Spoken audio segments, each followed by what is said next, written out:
Mueller, She Wrote is brought to you by our amazing patrons. For as little as $1 a month, you can subscribe and receive our weekly newsletter, bonus content and infographics, my research notes, and links to all the pertinent articles we discuss on the show. Help us make Mueller, She Wrote by becoming a Podbean patron by finding us on Podbean and clicking Become a Patron. Follow us and subscribe on Podbean, and please leave us a rating or a comment. Podbean has been kind enough to feature us as a recommended podcast beginning on Valentine's Day, so help us show them some love. Thank you so much for your support. This podcast contains explicit language.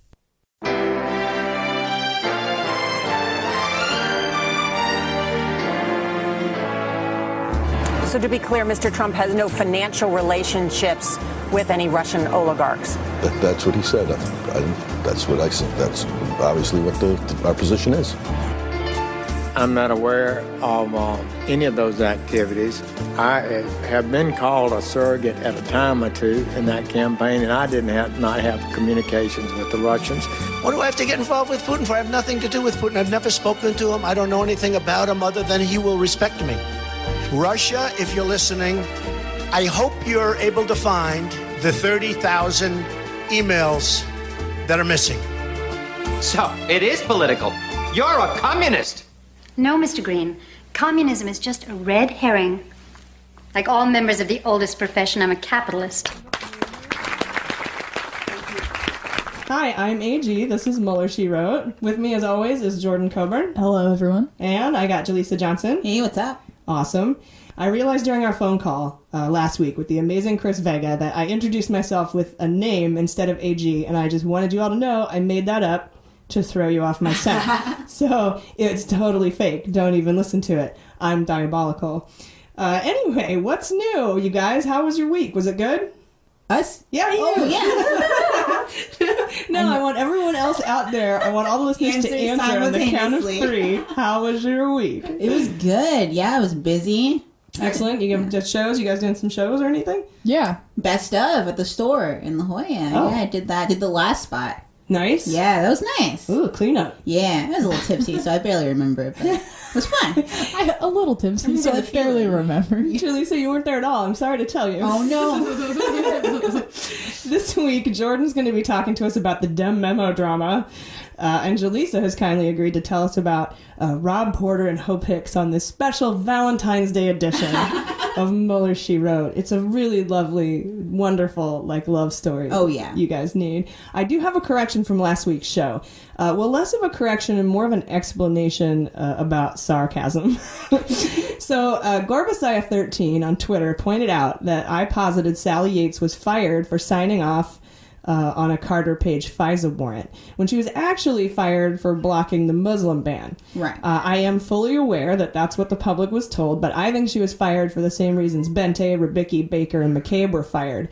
I did not clarify the difference between fact and, we know what's really going on here, conjecture. So I wanted to make that clarification. So thank you, Gorbasiah13, for pointing that out. I also wanted to answer a subscriber question. So a listener asked if they could be a monthly subscriber, but pay all at once up front. Neither of our services that we have subscriber ability through allow for that. But if you want to sign up for $1 a month and get all the notes and newsletters and stuff, and then just, Venmo us the rest, we're totally down for whatever. Oh, yeah. And also, our merch is going to be available for individual purchase as soon as it's made. We just got all the art in, and we're putting it out there soon. So you'll be able to, throw down your $1 a month subscription. And so you don't have to pay a higher monthly subscription rate to get the t-shirts or the tote bag or whatever. You'll be able to buy it separately on MuellerSheWrote.com. So just shoot us an email if you have any questions at hello@MuellerSheWrote.com, and we'll work something out. So, all right. Now that the formalities are over with, let's just dive into the Mueller news with just the facts. All right. On Sunday, ex-CIA Director Brennan slammed Nunes pretty hard, saying he abused his power on the Intelligence Committee. BT dubs, we found out the Nunes family is of Portuguese descent, and that's why they don't use the tilde. Sorry, my Portuguese friends and listeners. We didn't mean to, somehow mock the Portuguese for not using tildes, but there you have it. It's Nunes. Brennan said Nunes, the recused chairman of the House Intelligence Committee, by the way, he recused himself, selectively released information to discredit the FBI and the Department of Justice. Brennan went on to say that the dossier played no role whatsoever in the conclusion that Russia interfered with our 2016 elections. And that conclusion was also made by 17 U.S. intelligence agencies and God and everyone. and Brennan would know. He was head of the CIA during the investigation. Right. He's not an idiot. On Monday, that was all for Sunday, not too bad. On Monday, the New York Times reported that Trump's lawyers encouraged him to refuse an interview with Mueller.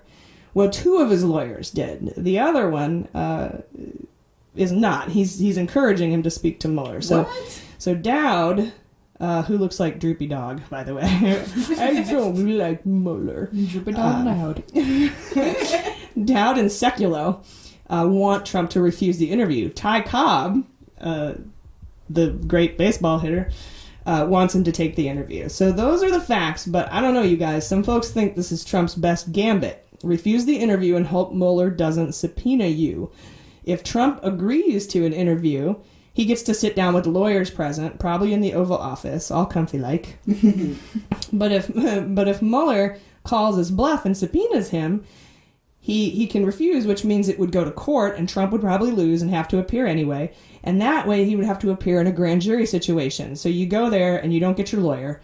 Plus, refusing to testify makes you look politically guilty, but not probably to his base. They see him as doing no wrong. Is that 95% or 90% approval of Republicans right now? Yeah, something horrible. Of the Republicans who are left. True. Many have left the party. So I've seen a lot of Trump supporters get up in arms about this, saying, you assume his guilt, that's unconstitutional. You're assuming he's guilty if he refuses to testify. And then I have to explain that the court of public opinion is different from the court of actual law. Right. Like, there's political things and then there's legal things. Like him firing Rod Rosenstein to block the Mueller investigation is legal, but it looks really bad. It's political suicide. Yeah. Mm-hmm. It's like when you get pulled over for a DUI and you're clearly drunk as fuck and you refuse to do a breathalyzer test. Right. Right. But if you're sober, I don't know. I've never drive sober. We'll edit that out. No worries. I'm totally kidding. Either way, Trump has stirred up enough shit about the credibility of the FBI and the DOJ that no matter what happens, he'll probably be able to convince his base he was treated unfairly. And whether Congress falls for it or not is totally different. But we know a lot of House Republicans are bought and paid for with compromising intel of some sort. Sponsored by compromising intel. And they'll sit on Trump's tip until the bitter end, I think. So what do you guys think? If you were Trump's lawyers, would you have him sit down? Would you encourage him to sit down with Mueller, knowing that Mueller could then subpoena you and force you to testify to a grand jury without the lawyers under oath? Or do you think they're playing like a good cop, bad cop? Like, so Trump can be like, oh, I wanted to testify. I love testifying. I'm the most tremendous testifier. Yeah, talking is my favorite thing. But my lawyer said no, so I had, what do you think? What do you guys think? I personally think that this could be their Johnny Cochran moment. They could really save Trump. Like, there's a chance that, I mean, it's sad to me, but they could also get away with this at least long enough for him to, I don't know, run off somewhere. But I think the lawyers would be smart to not let him do the interview. But according to Stephen Colbert, Trump should do it. Definitely. He'd be the best. Go for it. We're all encouraging you. You would be the best testifier. Oh, yeah. But yeah, it's super dangerous for him. Everybody says this, even down to Roger Stone, the slimiest slime fucking the slime fest. He's like, don't know. It's a perjury trap, and it's a perjury trap. Things are perjury traps if you're a liar. Yeah. And it just reminded me of that old 60s movie, and I think it was remade again with Lindsay Lohan, called The Parent Trap. Oh, yeah. And I want somebody to please take that movie poster and make me a perjury trap poster, because I think that would be outstanding. That would be amazing. And I had another idea too. I wanted to do put the House Trump in on the bridge of the Starship Enterprise, and everyone except for Trump is wearing red shirts because they're all expendable. That's my other idea. I think that they've proven to pretty much just do every other thing that they can to divert from whatever, is being requested. Mm-hmm. So it wouldn't make any sense at all for him to just straightforward accept the, subpoena at all. So I don't know. If they did, I would be very suspicious if that's what winds up happening. We all would. I mean, there's really no good way out of this for him. I think it's just a game of stalling until he can get some sort of good intel to fire Rosenstein. I think Trump and his lawyers are so fucked and they know it that they're just trying to stall the inevitable as long as they can. Oh, yeah. Until maybe something will pop up. Like maybe they'll find out that Mueller has prostitutes peeing on him somewhere and there's a tape. Oh, wait, no, that's Trump still. I don't know. I'm still waiting for that link. I just think they're just stalling, right? I mean, would that be the cherry on top? Would you watch? The P tape? Of course, right? Oh, yeah. No doubt. No doubt. I've watched way worse tapes. I have a trash can next to me while I watch it, so I can vomit, but I'd watch it. As long as Trump's not naked. Oh, I know. God. You know he is. Oh, barf. Who likes getting peed on with clothes? That's ridiculous. He might be weird. You never know. Yeah, I think they're stalling. Are we kind of for sure in concurrence with that? Because, I mean, they don't have another choice. They just have to put it off as long as they can and hope some dirt comes up on somebody so they can fire somebody. And worked for OJ. So many things worked for OJ. It's true. So sad. Nunes also conceded Monday that there was an error in his memo and that the Fisk judge, the guy who issued the FISA warrant, was told the dossier came from Oppo Research. Oops. Oopsie. So did you... And Republican Oppo Research. Yeah, and I want to be like, did you make that up when you wrote it, or were you willfully lying, or were you just dumb? Like what? I mean, nobody in this administration Googles shit before they say it anyway. So which is so weird to me. It's like when Kanye tweets, like he doesn't talk to anyone and just says whatever. That's what it feels like. Yeah, like they don't Google anything. It seems basic because we're comics, right? You come up with a joke or a premise. What's the first thing that you do? Yeah, make sure no one else has done it. Yeah. You Google it. Why is that hard? Like, even comedians know. It'd be cool to have an open mic night at the White House. That would be great. Sabrina, it's fabulous. Also, Nunes said on Monday that when questioned during the vote to release the Dem memo quote... excuse me. Let me start that again. Mm-hmm. Also, on Monday... in the meeting to release the Dem memo, where they voted unanimously to release it, Nunes was questioned again, and he said the White House was not involved in the literal drafting of the memo. But when pressed if the White House advised on the memo or corroborated with Nunes in any way or in any theoretical aspects of the memo, Nunes again refused to answer. That's according to Adam Schiff, who was in the meeting. Also on Monday, the New York Times submitted a FOIA request to unseal the documents on surveillance of Carter Page. Nice. They did this because they believe that Trump set a precedent when he released the Nunes memo that lowers the shield of security surrounding such materials. So, so they're like, well, show us the rest. He's like, you clearly have lowered the bar. Yeah. Mm-hmm. So unseal the FISA warrant application, please. Wouldn't that be lovely if he actually was consistent? Oh, yeah. Also terrifying, though. Well, what I'm hoping, and we'll talk about this later when we talk about the Dem memo, and we'll get there later. Yeah. But I think it could go to court. So, and there is now a precedent set by Trump himself. But we'll go on here. Business Insider reported that KT McFarland has withdrawn her name as the nominee to be the ambassador to Singapore. Aww. If you remember, she was number 2 at the NSA under Flynn. She had sent that email saying Russia had thrown the election to Trump. So he'll be, going easy on sanctions for them. And you'll also remember her mentor, Bud McFarlane. Jaleesa, you reported this. It was part of the Mayflower meeting where the Marshall Plan was discussed, basically. Yep. And that's the same thing Flynn was texting Copson, his business partner, about on the inauguration dais during the swearing-in ceremony, saying the sanctions are going to be ripped up, which it appears they are. So... The Russia sanctions voted on 5/17 to 5 last August were due in October, and then again January 29th. I can't believe they're delivering reported on that that last week. They still have not been imposed by the Trump White House, but we have had 3 Russian spy chiefs, one of which is sanctioned and would have had to have special permission to come into the country at all, visiting our CIA director. So and we still don't know what happened then. And meanwhile, we've got 2 tankers containing Russian oil pulling into Boston Harbor. This is all... I saw 2 ships at Black's Beach. I got freaked out. I was like, they're just sitting there. I don't know. Black's Beach is a nude beach, everyone listening, so I know what type of person Jaleesa is. That's why I hesitated. I was like, why did I just say that?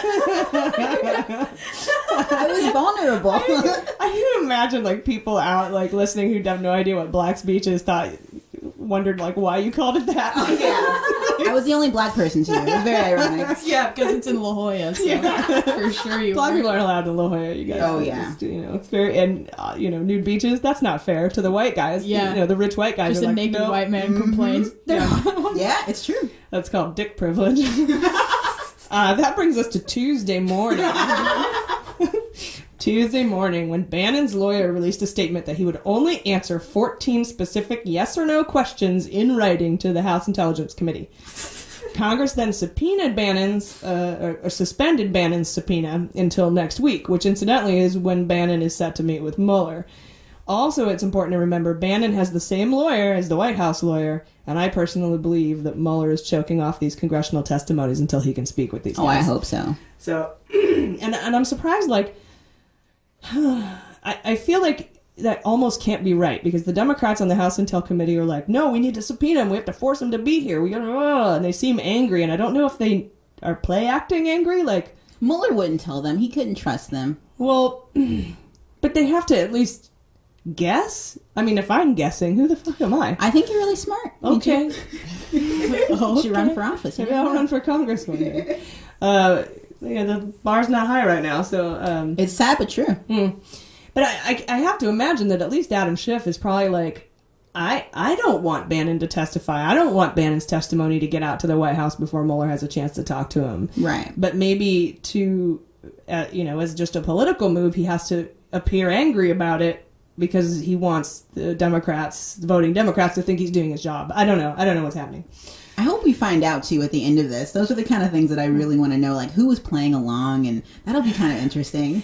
I'm so sad that, like, even a lot of the Watergate stuff hasn't been declassified yet. So it's like, I don't know that I'm going to live long enough to see, like, the answer to this. And now, like, I'm getting older. I'm afraid of my own mortality. But seriously, the thing that bums me out the most is I might not find out all the answers to this investigation. That's like your bucket list number one. Isn't that messed up? Like, oh yeah, I won't be here and exist anymore, but I won't know what happened in the Mueller investigation. Oh my gosh.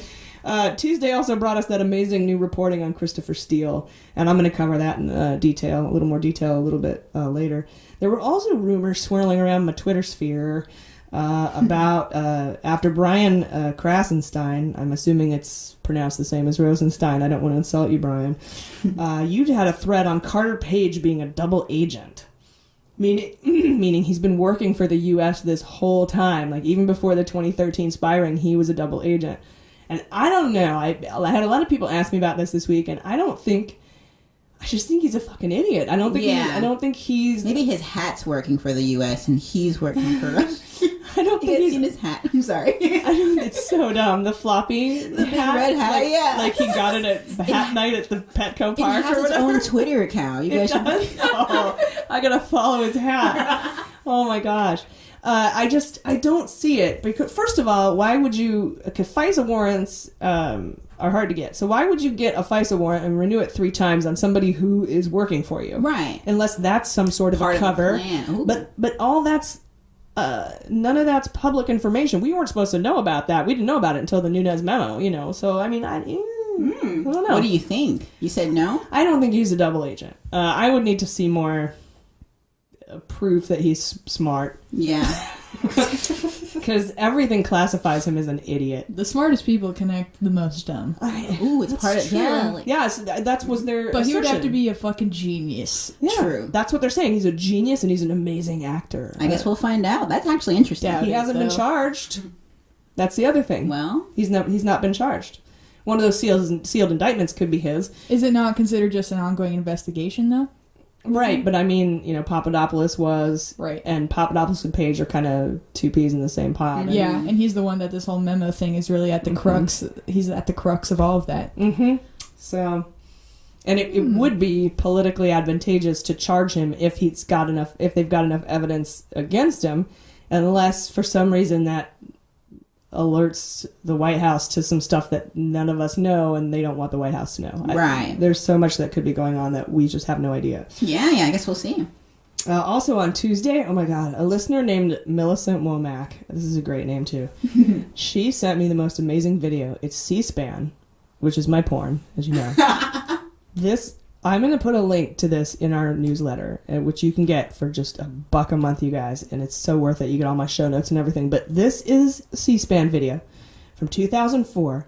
It's a young and tender James Comey talking about Enron indictments, and Mueller is right there with him. Oh my God, I watched all 30 minutes of it. I gotta see that. I ate a pint of Halo Top. It was... Maybe we can get Halo Top as a sponsor. Were you looking into that? Yeah. Dude, I eat so much effing Halo Top. I will pump that shit all day. It's 300 calories a pint, you guys. What? 300 calories for a pint Not of ice yet, cream. AG. This is for free what you're doing right now. Oh, sorry. 300. Okay, so our Podbean patrons and subscribers will get that link to that porn in Thursday's newsletter. C-SPAN porn. Thank you, Millicent Womack. We appreciate you. On Wednesday, we have Gates going to court on Wednesday for a change of counsel meeting, which is odd because the last change of counsel, he just filed and sealed documents to the court. Why did he need to go in person? I don't know. This was a tiny little news story in that little back corner of, some show that I watched, and I was like, why did he go to court? Didn't he already change his lawyers? Is this another change of lawyers? I haven't been able to find much on it. So if you have any information on that, tweet at us at Mueller, She Wrote. I want to know. Because that's weird. Gates is in the middle of flipping. Did he get what he thought would be a better criminal defense attorney and then got rid of his original defense attorneys and then decided he was going to flip? So he just, I don't know, maybe he hired McGann's attorney? McGann Priebus? Yeah. And Bannon's attorney? I don't know. I can't find the rest of it. All I know is that he went to a hearing to switch counsel. That's interesting. Yeah, I thought that was strange. Trump said Tuesday he will... that he wants to talk to Mueller, even though 2 of his 3 lawyers, pretty much every human on the planet knows that's a bad idea for him. So, we talked about that a little bit earlier. But this is probably his little man syndrome, like all knotted up, so he's posturing like he can totally handle Mueller, I don't know if it's that or if it's a good cop, bad cop thing, like I said, like he's setting himself up so that I've always cooperated. Yeah, he always does this too. He did it with his taxes, but he never actually showed them. So he's just saying he wants to talk to him, but he probably really doesn't. No, I wouldn't. I mean, I do, but not if I was in trouble. Well, it depends on. Never mind. Adam Schiff called for a subpoena for Corey Lewandowski to compel him to testify at the HIC. That's House Intelligence Committee. That's AG speak for House Intelligence Committee. I'm sorry. Sometimes I realize that because I was in the military and work for the government, I throw out all these acronyms all the time, and I'm like, you don't even know what I'm talking about. If you remember from episode 12, Lewandowski appeared last month, and he said he wasn't prepared to answer questions, asserting he was there voluntarily. He had then agreed to appear later, but he hasn't. And this seems to be part of a group of people stalling their testimony to House Intelligence Committee, including Hope Hicks and Steve Bannon. I really think they're working with Mueller. This isn't facts. We're into that's our hope now. But I think they're working with Mueller on something big, and they don't want Don Jr. or Kushner to know about it. Right. Or, Don. Trump. Thursday. On Thursday, a guy named Navalny, he's the opposition leader in the upcoming Russian elections, but he got actually removed. Putin removed him from running. I was going to say, how does that even work with Putin? Like, is he well, he charged him with a crime and then said he couldn't run because he was a criminal.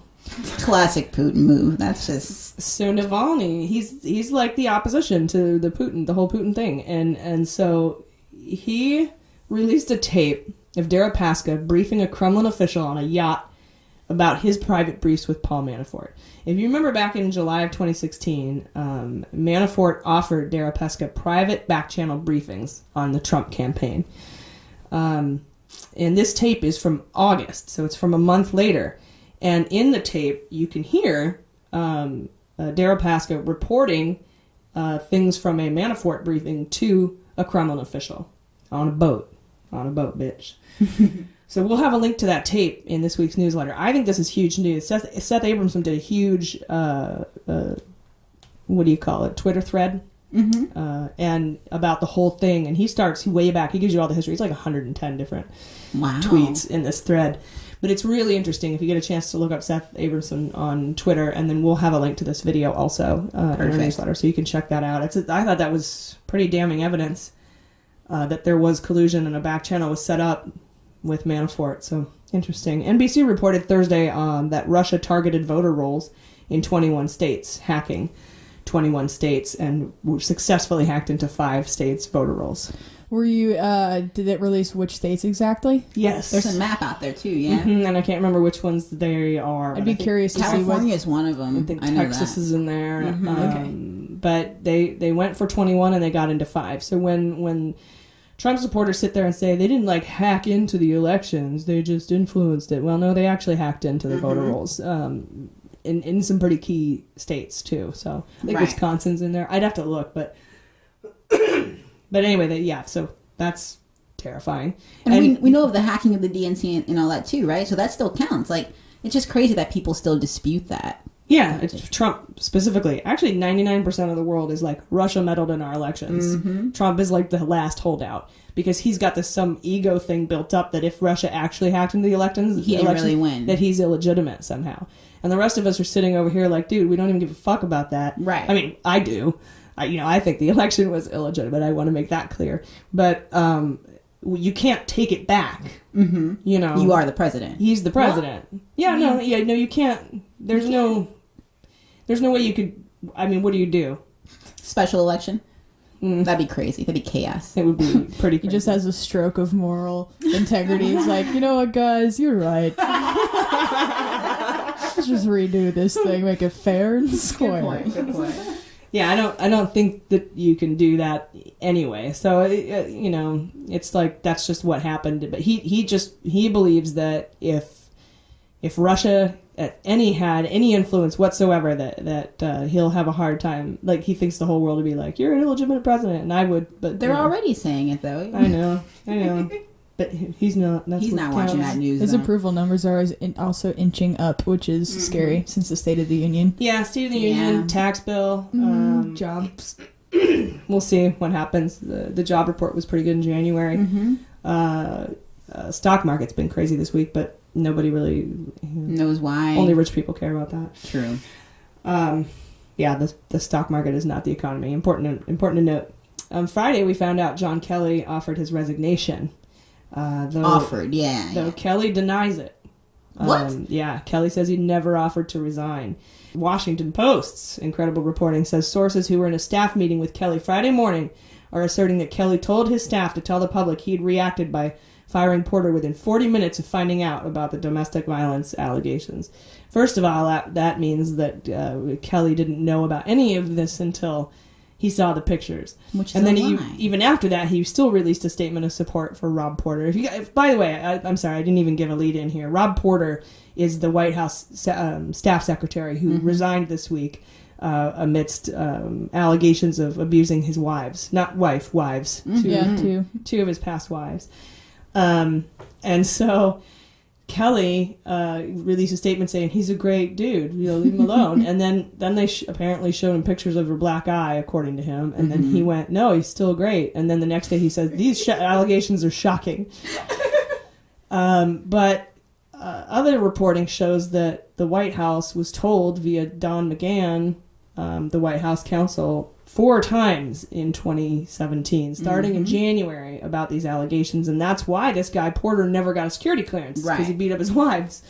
That's one thing you're not, one of the many things that they won't give you a security clearance for is if you have a felony or you're a dick. Yeah, like the police got involved. He broke into one of his ex-wife's houses and she had to call the cops on him. And it was like all on record. Restraining order against him and stuff. So that's something that will not let you get a security clearance. But this guy worked, and the White House knew the whole year. Yeah. And they knew, the FBI had said the reason he doesn't have the security clearance is because of this. Yeah. And they still kept him around. And then John Kelly acts surprised. And then he sat his staff down and said, tell everyone I was surprised. Yeah. Yeah. Rob Porter smashed through a window, too. I just want to make that clear. I don't want people to be like, oh, yeah, well, I mean, fucking crazy ex-wives, always are saying their husbands did stuff. It's like, no, this guy, power punched through a glass window.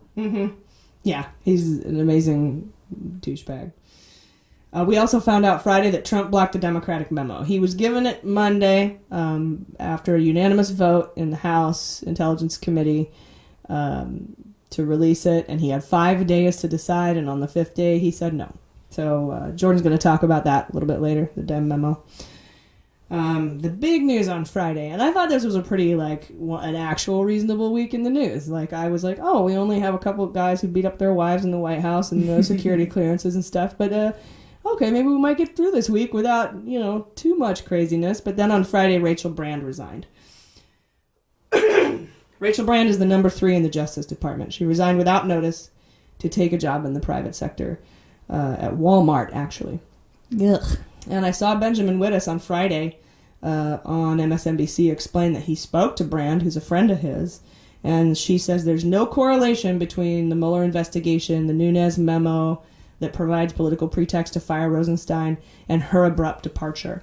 So even if Trump doesn't fire or didn't fire Rosenstein, if he asked him to fire Mueller, he would likely resign, because he said he would only fire. He said under oath, I'll only fire him if he does something wrong. And he hasn't, so I haven't seen a reason to fire him. Yeah, he's already signed off on FISA warrants, too, so... Yeah, one. Yeah, just one. Mm-hmm. So, if he didn't... let's say he asked Rosenstein to fire Mueller, and Rosenstein said no and resigned. That leaves the Associate Attorney General the next in line, and that was Rachel Brand. So... she's gone now. That's a lot like the Saturday Night Massacre, right? During Watergate. In that case, the third in line was Bork, and he did fire the special counsel at the behest of Nixon. The person rumored to take Brand's place is a Trump appointee that would probably be more likely to carry out such an order, or at least to block or impede the Mueller investigation. Some postulate that perhaps Walmart indeed made her an offer she couldn't refuse. She's just a cashier. Walmart. She's the greeter. Nice. She's like, I'll do any fucking thing besides this. Walmart is a huge GOP donor. Mm-hmm. Huge GOP donor. Mm-hmm. So, yeah, she got an offer, a really good offer from Walmart. It's interesting. It is. Local business killer, low wage, low benefits, horrible employer. To avoid looking like he fired her, could he have gone to Walmart and said, make her an offer she can't refuse? I don't know. But maybe we'll find out. It's interesting to postulate. Yeah, interesting time to step down and go work for Walmart. Yeah, a GOP backer. Really, I don't know. I personally think she's been forced out. The fourth in line of succession after her was Dana Bente. When he was in the Eastern District of Virginia. He's gone. Weird. She's number 3. She's gone. Huh. Rosenstein's left. This is crazy. So, now, I don't know what's going to happen. Like, if he fires Rosenstein, this guy at it's not Jose Canseco, that's a baseball player. I have his name later on in the notes, and I'll tell you what it is. But he's a Trump guy. He's a super conservative Trump dude, so he'll, I think that he would do the Bork initiative and either fire Mueller if Trump asked him to, or interfere, or not allow impede the investigation by like if Mueller wants to follow a new line of investigatory issues, or if he wants to file charges or indict anyone, he has to go through the person overseeing it at the Department of Justice. And that would be this new guy. He'd be the new guy. Because Bente's out and now Brand is out. Are we going to have to riot in the streets if this happens? That's what I was just thinking is like, okay, so if all these people, all of the lines of action get eliminated, where do people turn to at that we're already point? marching. And I can't imagine people just sitting here and being like, all right, well, we tried our best. That's it. People didn't march for Nixon either, right? It wasn't that intense for him as a president to march on all the claims, right? So there was a huge public backlash when he fired Archibald Cox, right? And there was also in the Congress, and that's what got him impeached. I feel like there's just not just similar, but much more intense frustration now, right, with Trump. So I just wonder, is this closer to civil rights? Is this a thing where people are going to just break, or because if he gets fired, if Rosenstein's out, next level. Yeah, and most of the Democrats in the House Intelligence Committee, House Judiciary, Senate Judiciary, Senate Intelligence Committee have said that firing Rosenstein is the equivalent of firing Mueller. And there are a lot of marches out there that are planned. Like, do you remember they were like, if he fires Mueller, we're doing this. It's the same for Rosenstein. So, just find your local march if that happens. We should post some links or something. Yeah, we'll figure it out. We'll find them for you. So, anyway, that's... And, also Friday, I found out, and I think I mentioned this early, dozens of Trump White House aides and appointees still don't have security clearance. Right, so that's interesting. Or permanent security clearance, at least. Right, not right. like They have like the temporary ones. They haven't. Well, usually, basically, what happens if you get a job with the government, it takes about 8 weeks to get a background check done. So they usually just let you start working, and then they come back with your background results. And if they aren't going to give you one, they usually fire you. Mm-hmm. They just keep these guys on. Right. So yeah, that's bad. These guys are handling classified intelligence. Yeah, and I was talking to my girlfriend about this actually, and she had an interesting take. She considers herself more of like a moderate, which honestly gets frustrating to me sometimes. I know it sounds bad to say that, but this was her take. She's like, okay, well, if they all don't have security clearance, but people are touring the White House all the time, what's the big deal? Is that like a strong issue, or is that like a low issue in this? And I think right now, to me, it's in the middle. It's like... Wait. She thinks it's because they give White House tours to not class people with security clearances? She likes to, and I feel so bad for calling her out, but this is one of her like characteristics, and she's kind of proud of it. She likes to point out how leftists can be just as extreme or just like harping on the wrong thing, just to kind of like level the playing field in her head. So this was one of the issues where she's like, all right, I see that you're upset about the fact that this guy's still working there when the FBI said he shouldn't be, but here's the main concern comes in.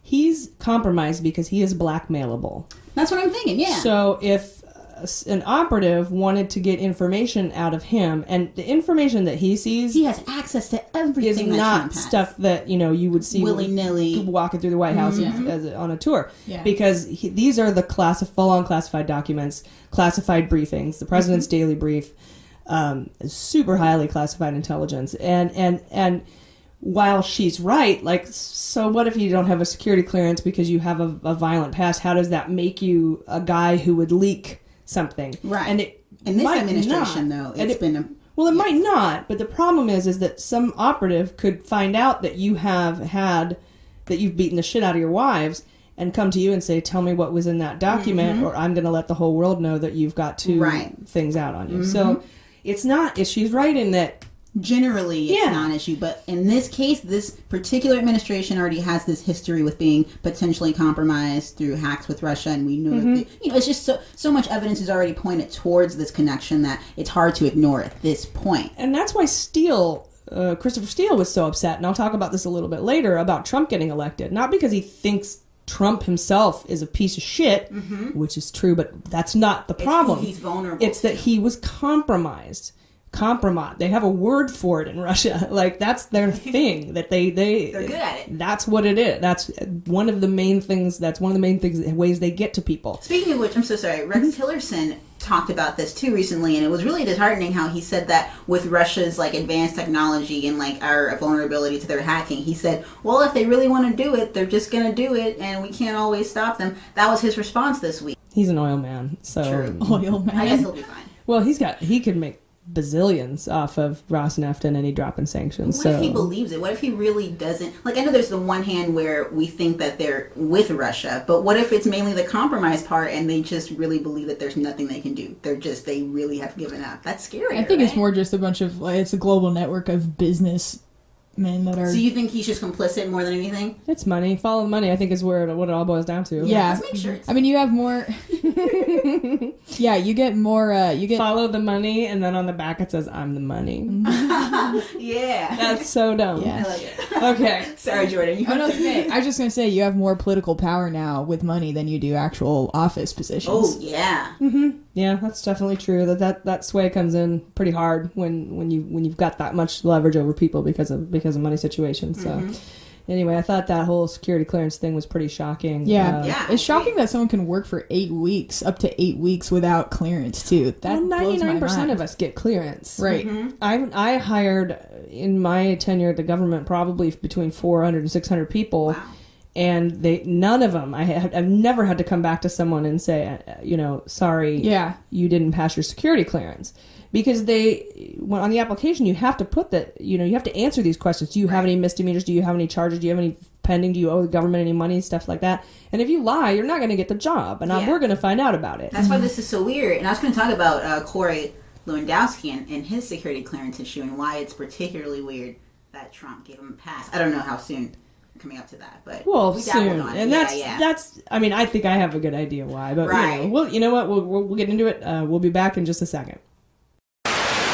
I mean, come on, Ed, it's bullcrap. Don't get me wrong. I love the ladies. I mean, they rev my engine, but they don't belong in the newsroom. It is anchor man, not anchor lady, and that is a scientific fact, huh? I don't know what we're yelling about. Thank you for listening to Mueller, She Wrote. We're here for you, but you can be here for us too. Support women in podcasting by becoming a subscriber. It's really easy, and for as little as just $1 a month, you get a lot of rewards in return, including bonus content, show notes, ad-free episodes, including this ad, and links to articles and infographics. You can also choose from gifts from our merchandise, including the highly anticipated Sexy Justice calendar. And coming soon, you'll be able to purchase items individually without a subscription. But the newsletter and show notes and bonus content are only available to subscribers, so join us, won't you, for just $1 per month. Visit MuellerSheWrote.com and click subscribe for details. All right, we're back, you guys. That's the week's news. And I have to tell you, going into Friday, I thought it was one of the quietest news weeks we've had since the first indictments. But then the Rachel Brand story broke and kind of took the air out of our sails, and then we had the memo denial. But there were significant developments this week. One has to do with the White House staff secretary resigning amidst accusations of domestic violence. We talked about him, Mr. Porter. This is significant to the Mueller investigation in that this person, Rob Porter, did not have security clearance because of these accusations, yet he's been handling classified intel for over a year. And then yet another White House aide, David Sorensen, resigned for the exact same reason, and I can't help but wonder, do you guys remember last week when, after the whole release of the Nunes memo, and the FBI and the DOJ were like, you motherfucker. Like, they were pissed. And everyone's like, don't fuck with the FBI. And I'm like, yeah, don't. All of these things, these guys, these accusations that are coming out from security clearances are from the FBI. So, well, I'm not saying that I have knowledge that they're the ones who leaked this information, but they're the ones who hold it. Yeah. So, are they dropping bombs because they're pissed? I think so. It all makes sense now looking back. Like, oh, you're going to be a dick? You're going to not listen to us? Well, here, we're going to let everybody, maybe the Washington Post will somehow find out about all of your people who don't have security clearance and why they're such assholes. So I thought that was interesting. That's why I think the FBI is mad. And Julissa has this wonderful, touching Valentine's Day love story for us. Rob Porter is dating Hope Hicks. Yeah. They're totally boning. They are, yes. But Hope Hicks used to be with Corey, and so this is where it all gets interesting. So one theory, as you mentioned, AG. Hope Hicks gets around. Yeah, I mean, she's gorgeous, smart. It makes sense, I feel like she's like, I'm just here for the dudes, Oh yeah, and that was not a judgment on my part. That was a high five. Absolutely, not necessarily for these particular dudes, but like you get some hope. Absolutely, yeah. So it's all good with her. I feel like it's interesting that Corey is the one that she used to date because people are starting to think that he's actually the one that tipped the information about the domestic abuse with Porter's ex-wives to the FBI. So there's kind of this like love triangle motivation. Wait, so she used to date Lewandowski? Exactly. And so people are thinking that he's the one that might have told the FBI about this in the beginning. Yeah. So this is getting really reality TV-ish quick. Which makes sense. Yeah. I mean, it's totally what we expected. You hire a reality TV president, you get a reality show. He delivers. But yeah, that's where we are, because we don't know exactly how the FBI found out, but that's just what people are speculating. At the same time, if he did beat his wives, which it sounds like he did, of course he should be out. I mean, it's more likely. Sorry to interrupt. No worries. But I feel like it's more likely that, like you said, all this information was known. It was just being kept at bay. Exactly. Because these are all things that are on public record. There are things that have been spoken about. There are interviews they were referencing from years ago of his former employees. Yeah. So the question is why now then? So if John Kelly knew a year ago, and the FBI knew a year ago, because the FBI dropped the fucking bomb. That's what why. we're thinking. Yeah. I totally agree. I think this is the FBI trying to retaliate in their own way and get people swinging their little FBI dick a little bit. Yeah, well, I think it's big. Oh yeah.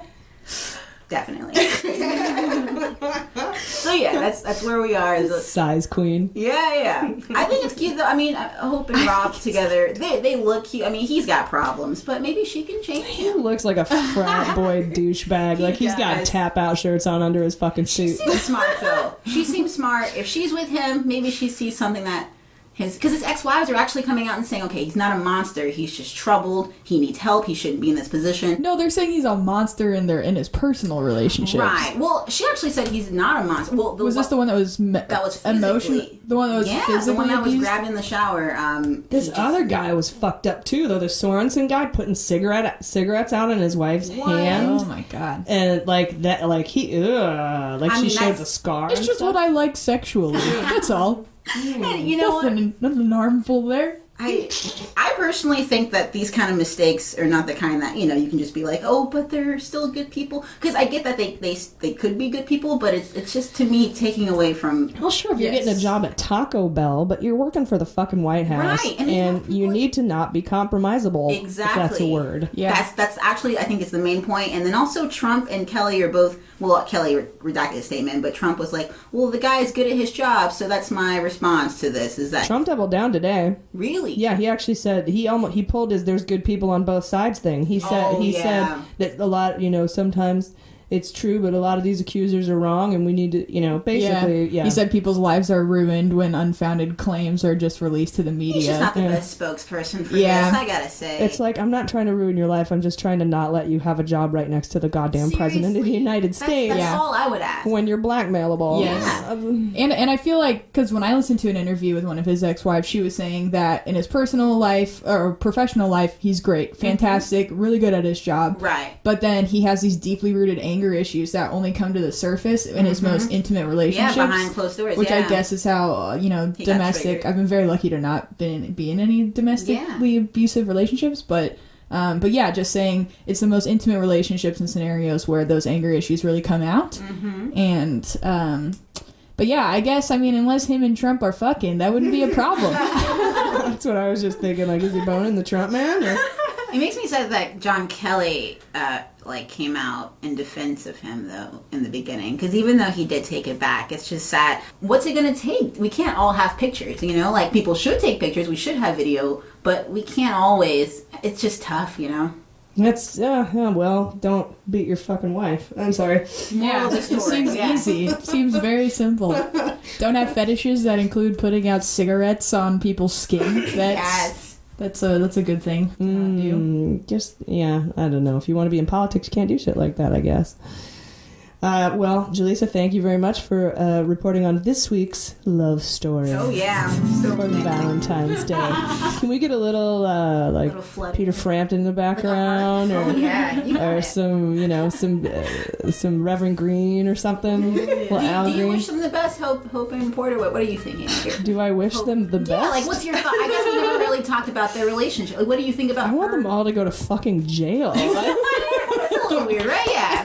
I don't wish them the best in anything. I mean, if they could be jail lovers, I guess that's cool, because fundamentally they probably put them in different jails, though. I don't know what federal government prison looks like. Consummate the relationship. Probably just in their house. Yeah. Oh, yeah. Just house anklet, like good old Manafort and his little ankle bracelet. That's so sad. If he wants to go get a massage or something, he'd be like, "Oh, just ignore the ankle bracelet. Happy ending, please." So anyway, thanks, Jaleesa, for that. I thought that was very touching. Jordan, you have some information for us about the Dem memo this week. Tell us more about that. Yes, so all over the news, the HIC, as we learned, House Intelligence Committee minority group wants the Democrats, aka they have this memo prepared that they want to release, and of course, Trump blocks it. So, and he blocks it for the same reason why intelligence groups told him he should not allow the release of the Nunes memo. So he's saying, and it's not only him, it's also Christopher Wray and Rosenstein are both saying, they wrote a letter to the House Intelligence Committee in response to the Democratic memo saying that they shouldn't release it, and they actually highlighted and then put apparently red square boxes around the things that were especially potentially compromising to national security, and they're set to go meet with the HIC on Tuesday and talk through that. And Trump is trying to present himself now as though he's being very reasonable, and he's like,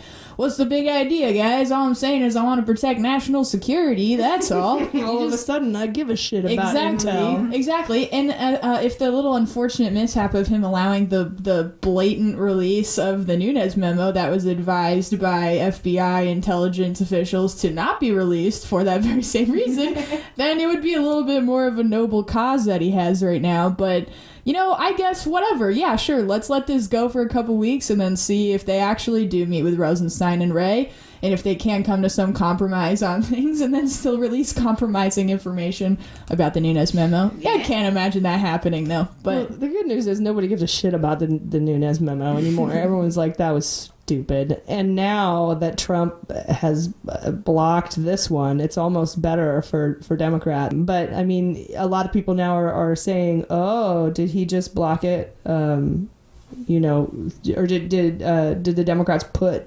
classified intel in there so Trump would have to block it? Oh. Yeah, we just saw that on CNN, hon. I think both have like, that's the idea, is that they both had, like... They both had the same classified intel. But sorry, And, no, it's fine. And then I've also heard distinctions made that it's not necessarily that there's blatantly compromising information that's in there, but the discovery process one would have to go through to get down to the bottom of the claims that are in there you keep hitting walls of classified information. Right. Yeah, that's definitely true. That's you would have to release pretty much the entire FISA application, which is definitely super classified. And it really just comes down to this fact too, and we talked about this a couple episodes ago. There's an inspector general that should be, like, if there's any sort of investigation that needs to be brought against the FBI and anyone that's in the Intelligence Committee to see if they incorrectly, you know, went through the FISA warrant process and it was based on faulty information or politically, which again is not, there's nothing illegal about it even being based on the Steele dossier. That was initially initiated by the Republican opponent to Trump, let's just not forget that, and was then taken over by Hillary, and so everyone wants to just say it's a democratically motivated discovery. But there's another process for this to happen wherein they do an actual investigation into the FBI and the intelligence committees, and it doesn't have to be publicly released like this, so it's not this debauchery right now that people can't actually sort out. I personally think the IG is probably already looking into the FISA warrant application process, specifically for the Carter Page FISA warrants. This is generally how the IG operates. They'll get a tip, they'll start investigating, we might not know about it, and we might not know the conclusion of it, because unless they come up with criminal culpability and any, you know, reasonable doubt, they will generally open a full investigation on it or appoint a special counsel, because you can't appoint a special counsel without that. And you certainly, if the IG comes to you and says, we have this and there is possible criminal activity, they will be all for putting a special counsel in there. So So we'll see how that meeting goes on Tuesday with Wray and Rosenstein, and see if any productive things can come out of there, and then we actually see the release of the Democratic memo. I would be amazed. And meanwhile, Bannon that same day is going to be talking to Mueller behind closed doors. That should be fun.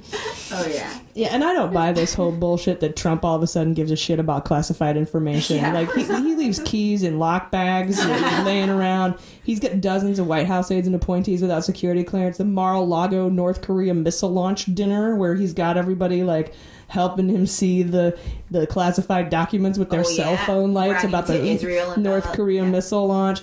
The whole leaking Israeli intel to the Russians in the Oval Office, releasing the Nunes memo, which, like you said, is the exact same fucking intel that blocks him from releasing this memo, but he let the Nunes memo come out, which has, like, already confirmed lies in it, confirmed by Nunes himself.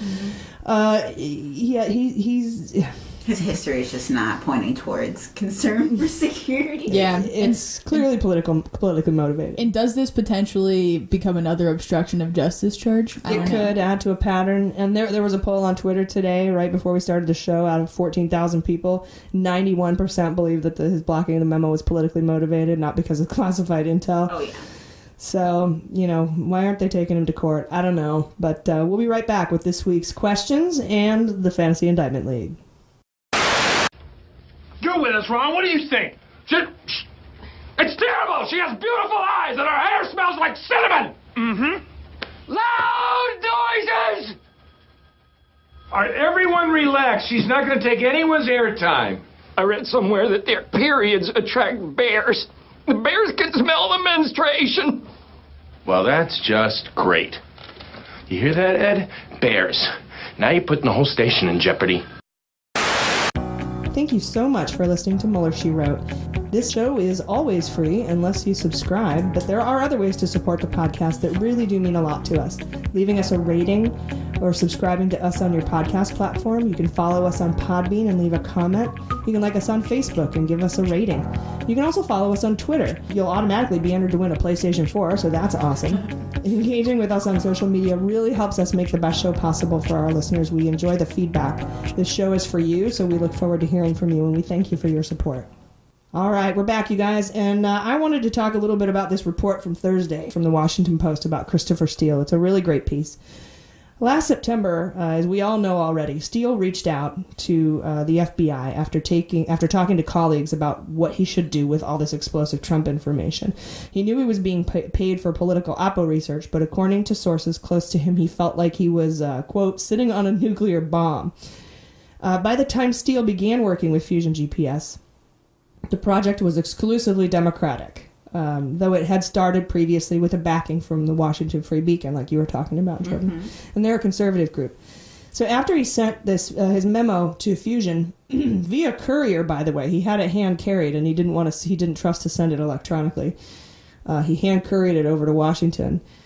He was so concerned about what he had found that he had contacted a former U.S. FBI operative in Rome that he worked closely with on the investigation into FIFA, the soccer association. Mm-hmm. He said about why he contacted the FBI, quote, I have obligations, professional obligations. If there's a national security emergency or possible national security issue, I should report it, unquote. So Steele met with his FBI contact in Rome in July of 2016, about the same time Manafort was spilling his guts to the dude, and we found the Navalny tape that's out there right now.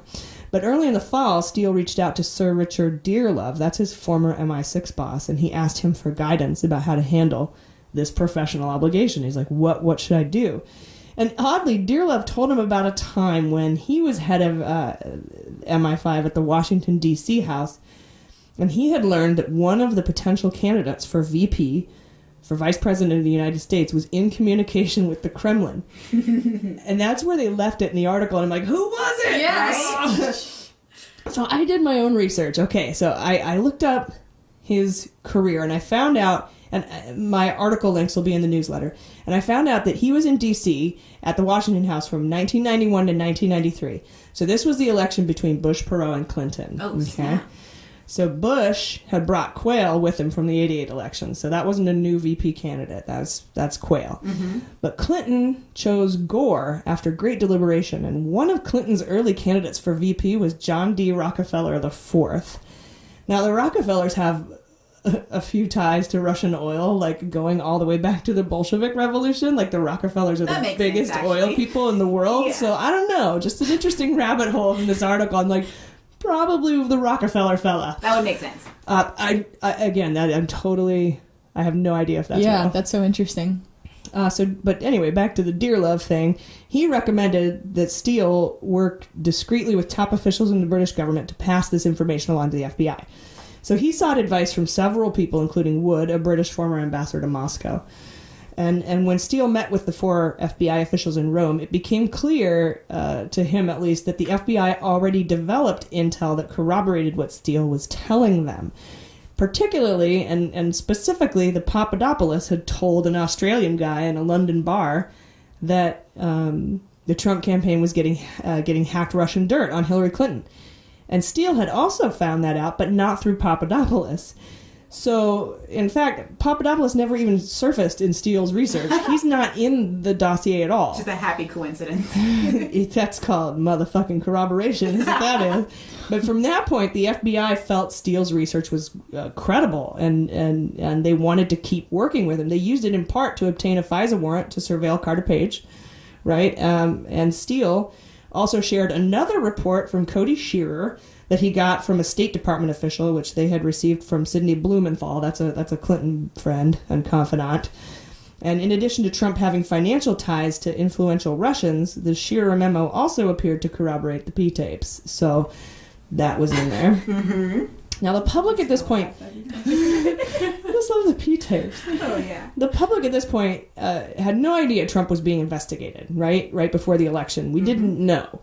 But Steele knew that he was under investigation, which is why he was shocked and pretty disillusioned when Comey announced reopening the investigation into Clinton days before the election.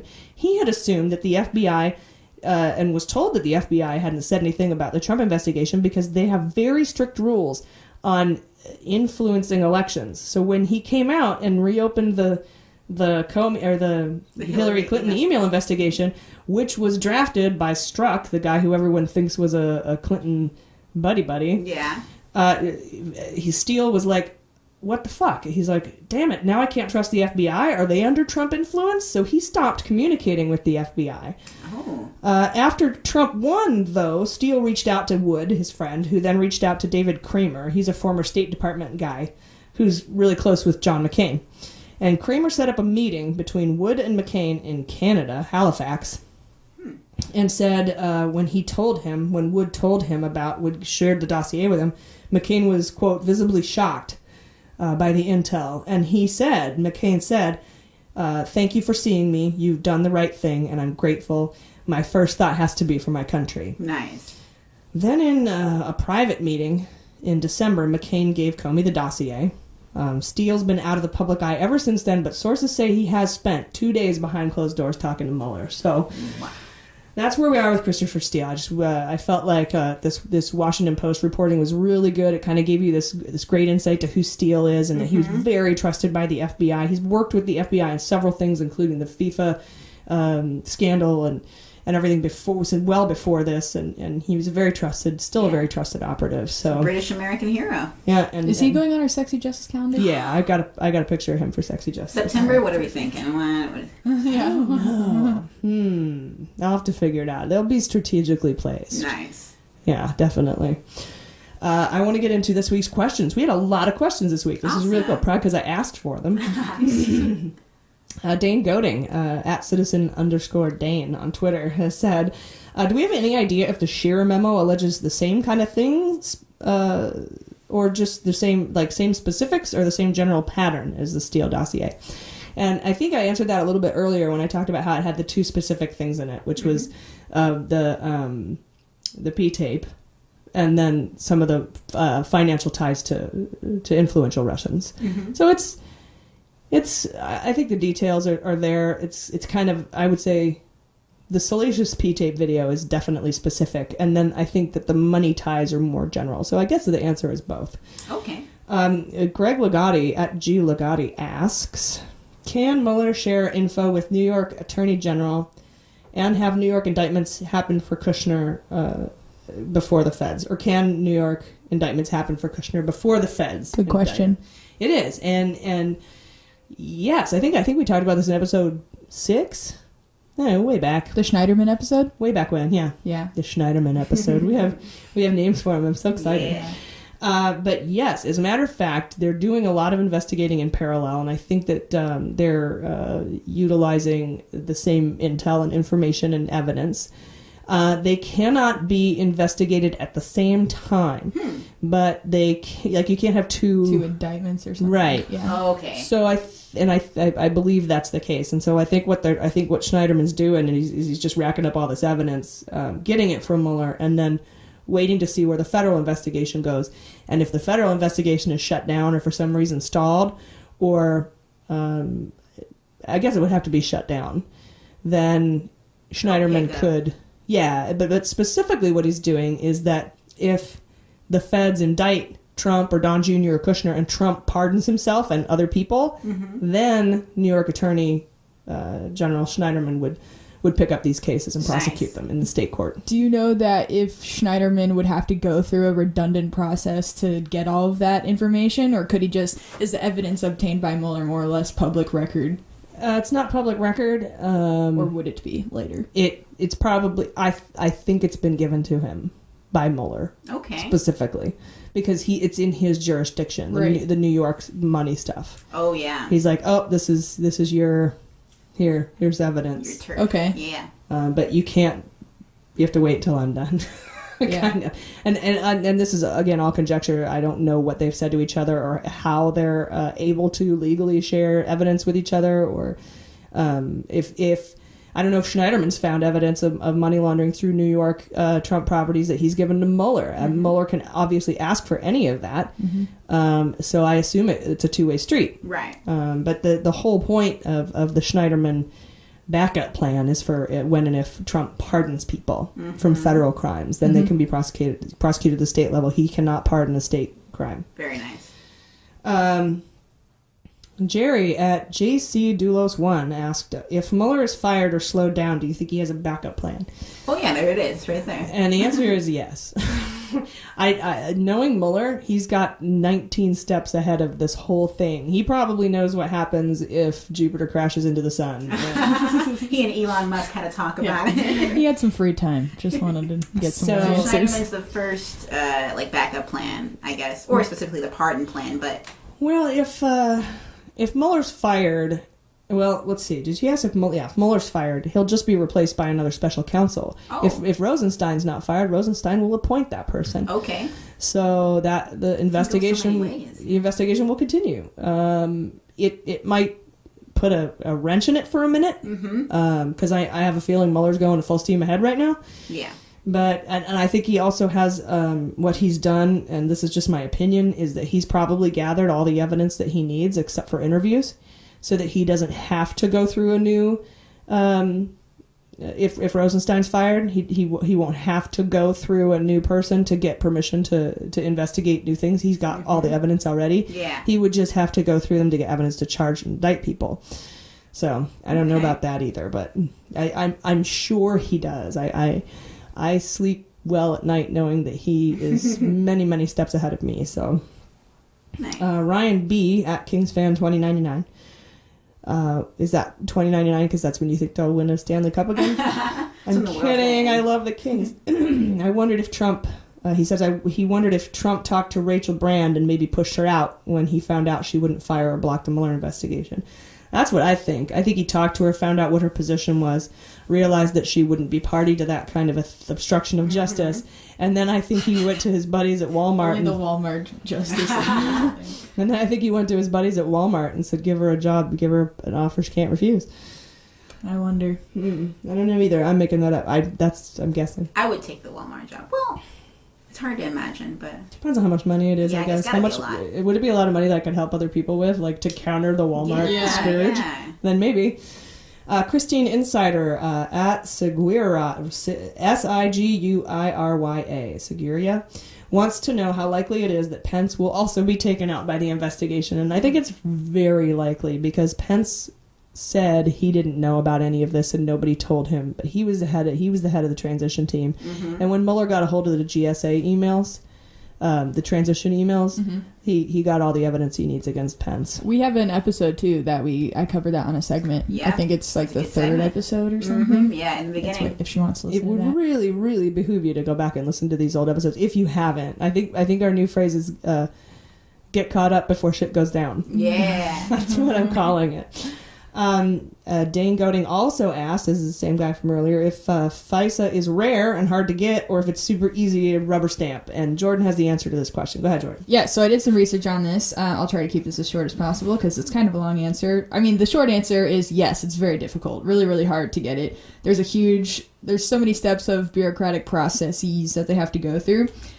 So the former prosecutor, or a former federal prosecutor in Chicago, his name is Renato Marias, I believe, says It is, in response to the same question you asked, he says, it's extremely difficult, and in fact, the goal inside the FBI is to hold yourself to such a high standard that you would never get rejected by the court when you actually bring the request to them. Mm-hmm. So there's a few steps. There's a lot of, basically, the breakdown of it, the Bureau initially does a quote-unquote threat assessment to determine whether a suspect might be working with foreign intelligence. If so, an investigation is opened and agents gather initial material for a warrant, such as info gathered from other methods like human sources, physical surveillance, bank transactions, or even documents found in the target's trash. Wow. And so just speaking to a foreign, this is important, just speaking to a foreign government isn't enough. The FBI needs to demonstrate that the suspect knew he or she was helping that foreign government. Okay. So that's a high threshold. Yes. Of proof. That's yeah, a really totally. high. You have to prove intent. Intent's always hard to prove. Absolutely. That's like the obstruction of justice charge. yeah. It's really hard to prove that. Once the evidence is gathered, a warrant application is written by lawyers in an FBI field office before going to FBI headquarters in Washington for more approvals.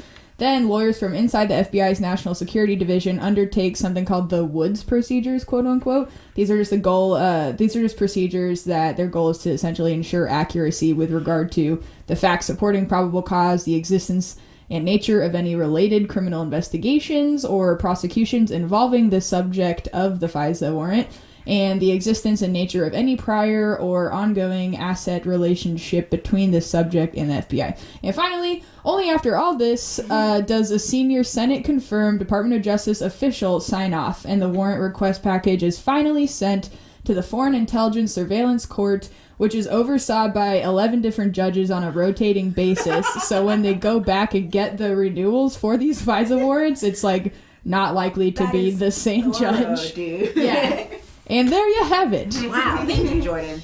Yeah, they call it. That was interesting to read. They don't call it bureaucracy for nothing. Yeah, I can include the link to that article too in the newsletter. Yes, please. That would be great. All right, you guys, it's time for this week's sabotage.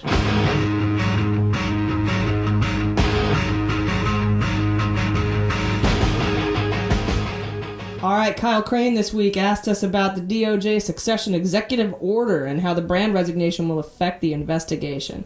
The EO, which was signed, Captain EO, executive order, which was signed in March of 2017. March of 2017. That's 3 months into the presidency. It sets up the DOJ order of succession as AG, Deputy AG, Associate AG, and then U.S. Attorney of the Eastern District of Virginia, and then the U.S. Attorney of the North Carolina, and the Texas. Give them too much credit.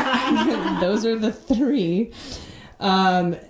So, you know, and I need to look up still if the North Carolina and Texas guys are there, if they've been fired. Most of them were fired. 49 of them were fired, so right. I wouldn't be surprised. And this is a good question, because I'm wondering if this systematic removal of all these officials, slowly leading to the firing of Rod Rosenstein, will change the speed at which Mueller operates. That's what I'm wondering. I know last week I gave you this whole long speech, like, be patient, chill out. But now I'm wondering if, because of Rachel Brand just resigned, that this isn't the sabotage. Is this gonna change the speed at which he operates? Is he gonna maybe unseal some indictments now, or get some of these charges out before he has to maybe get permission from someone other than Rod Rosenstein? Yeah.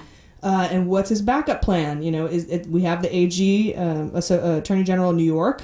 Does he have all the evidence he needs? Like, I think he does, but what if he wants to charge people, like I said, and the new DOJ person overseeing the Mueller investigation, if he fires Rosenstein, doesn't allow him to indict people? And I already mentioned the person taking Rachel Brand's place, if Trump doesn't appoint a temp acting AAG, would be, his name's Noel Francisco. He's the Solicitor General.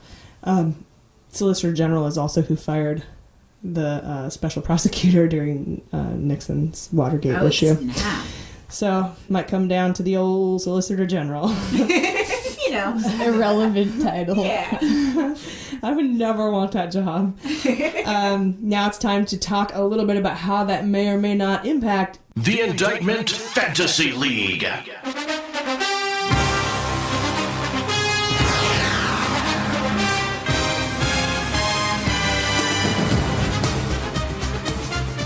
For me, you guys, this changes nothing. I think think it could. I think it could speed things up a little bit. Yeah. I feel that Mueller wouldn't charge anyone sooner than his investigation would allow. Like, I don't think he would go off half-cocked or anything. But I think he's got enough evidence to indict a lot of people in House Trump. He's just waiting to do so until he talks to Trump, so he doesn't tip his hand. But we might not have time to do that now, which may be what Trump is counting on. Maybe forcing Mueller to tip his hand and give him clues as to what evidence to destroy or how to build his defense. His lawyers could be telling him, They could. That could be the way that it goes. I don't know. Wait till the clock runs out. Yeah. But Damn. It's fucked up, right? Yeah. Waiting people out, I guess, is a very common tactic. Yeah. Yeah. So many, like Shannon was telling us last week, she's like, just don't do anything. They'll hang themselves. Like, they are so up their own asses right now that they just keep making the dumbest mistakes. And I'm kind of with her on that. I really like that idea. And Craig Tillman left us a review. Wanted to read it today. 5-star review. She says, the amount of information can be overwhelming, but the creators of Mueller, She Wrote present all the week's twists and turns in a concise way that's easy to follow. Their humor makes it fun, while their analysis is on point. I'm a Patreon subscriber and will continue to support Mueller, She Wrote until Mueller takes Dotard Chump and his cultists down. Speaking of cults, you guys, next week we have Paige Wesley from the Cult Podcast that's going to join us, and Armando, so that's going to be awesome. Awesome. Yeah, I know. I'm excited. I love Cult Podcasts, and so they're a Podbean podcast as well. So check them out, leave them a comment, rate them, love them. Well, you guys, this has been really great. I'm AG. I'm Jordan Coburn. I'm Jaleesa Johnson. Thanks for listening to Mueller, She Wrote.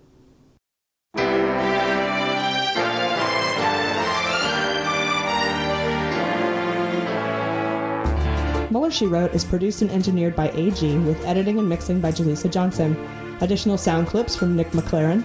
Our digital media director and subscriber manager is Jordan Coburn. Fact-checking and research by AG with support from Jaleesa Johnson and Jordan Coburn. Our web design and creative is by Joel Reeder with Moxie Design Studios, and our website is MuellerSheWrote.com.